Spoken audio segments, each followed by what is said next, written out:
ചിറയൻകീഴിൽ 8 വയസ്സുകാരൻ പാമ്പുകടിയേറ്റ് മരിച്ച താലൂക്ക് ആശുപത്രി അടിസ്ഥാന സൗകര്യങ്ങളുടെ അപര്യാപ്തതയാൽ വീർപ്പുമുട്ടുന്നു. ആയിരക്കണക്കിന് രോഗികൾ വരുന്ന കാഷ്വാലിറ്റിയിൽ ആകെയുള്ളത് ഒരു ഡോക്ടർ മാത്രം.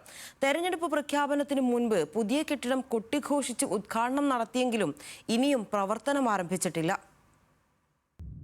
ചിറയൻകീഴ് പ്രദേശത്തെ ആദ്യത്തെ ആശുപത്രിയാണ് ഈ താലൂക്ക് ആശുപത്രി. വിവിധ വിഭാഗങ്ങളിലായി നിരവധി രോഗികളാണ് ഇവിടേക്ക് ദിവസേന എത്തുന്നത്. എന്നാൽ വർഷങ്ങളേറെ പിന്നിട്ടിട്ടും വേണ്ടത്ര അടിസ്ഥാന സൗകര്യങ്ങൾ ഒരുക്കാൻ കഴിഞ്ഞിട്ടില്ലെന്നാണ് ഉയരുന്ന ആക്ഷേപം. ആശുപത്രിയിൽ ആകെയുള്ളത് 10 ബെഡുകൾ മാത്രം. ആംബുലൻസുകളാണെങ്കിൽ കട്ടപ്പുറത്ത്. പനി ബാധിച്ചു വരുന്നവരെ പോലും റെഫർ ചെയ്യാൻ മാത്രമാണെങ്കിൽ എന്തിനാണ് ഇങ്ങനെ ഒരു ആശുപത്രി എന്നാണ് ഉയരുന്ന ചോദ്യം. നമുക്കറിയാം, ഉച്ചയ്ക്ക് ശേഷം കാഷ്വാലിറ്റിയിൽ കേവലം ഒരു ഡോക്ടർ മാത്രമാണുള്ളത്. അപ്പോൾ ആയിരക്കണക്കിന് പേർ വന്നു പോകുന്ന ഒരു ആശുപത്രിയിൽ പലപ്പോഴും ഇതുമൂലം വലിയ തിരക്ക് അനുഭവപ്പെടാറുണ്ട്.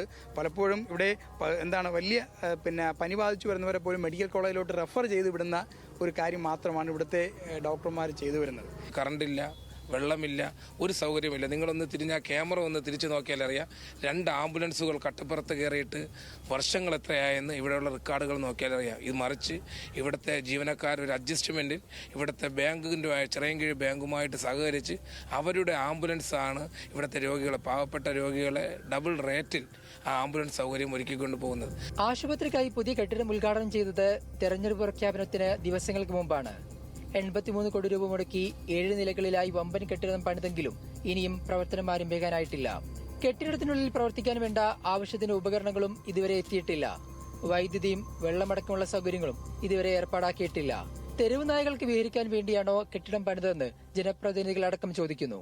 ഈ ഉദ്ഘാടനം ചെയ്തു പറയുന്ന ബഹുനില മന്ദിരത്തിൽ കറണ്ടില്ല, വെള്ളമില്ല, കിടക്കകളില്ല, ലാബ് ഉൾപ്പെടെയുള്ള സജ്ജീകരണങ്ങളില്ല, ഡോക്ടർമാരോ പാരാമെഡിക്കൽ സ്റ്റാഫുകളെയോ വിന്യസിച്ചിട്ടില്ല. ഒരു ബിൽഡിംഗ് മാത്രം കെട്ടിപ്പൊക്കിയതിന് ശേഷം ഇവിടെ ആരോഗ്യവകുപ്പ് നമ്പർ 1, താലൂക്ക് ആശുപത്രി നമ്പർ 1 എന്ന് ഒരു പറയുക മാത്രമാണ് ഇവിടുത്തെ ഇടതുപക്ഷം ചെയ്യുന്നത്. ഇവിടെ വരുന്ന രോഗികൾക്ക്, ഇവിടെ അസുഖമായി വരുന്ന രോഗികളെ ബിൽഡിംഗ് കാണിച്ചാൽ അസുഖം ഭേദമാവില്ലല്ലോ. വരുന്ന സാധാരണക്കാരുടെ അവസ്ഥ വളരെ ദയനീയമാണ് എന്നാണ് പറയുവാൻ. പാമ്പ് കടിയേറ്റ് 8 വയസ്സുകാരൻ ദീക്ഷയിൽ മരിച്ച സംഭവത്തിൽ ആശുപത്രിക്കെതിരെ കുടുംബം കൃത്യമായ ചികിത്സ നൽകിയില്ലെന്ന ആരോപണം ഉന്നയിച്ചിരുന്നു. എന്നാൽ വീഴ്ച പറ്റിയിട്ടില്ലെന്നും രോഗം മൂർച്ഛിച്ചപ്പോൾ തന്നെ മെഡിക്കൽ കോളേജിലേക്ക് മാറ്റിയെന്നുമാണ് ആശുപത്രിയുടെ വിശദീകരണം. വിദഗ്ധ ചികിത്സ ഉറപ്പാക്കാനായി പുതിയ ആശുപത്രി കെട്ടിടം എത്രയും പെട്ടെന്ന് പ്രവർത്തന സജ്ജമാക്കണമെന്നാണ് നാട്ടുകാർ ആവശ്യപ്പെടുന്നത്. ന്യൂസ് മലയാളം, തിരുവനന്തപുരം.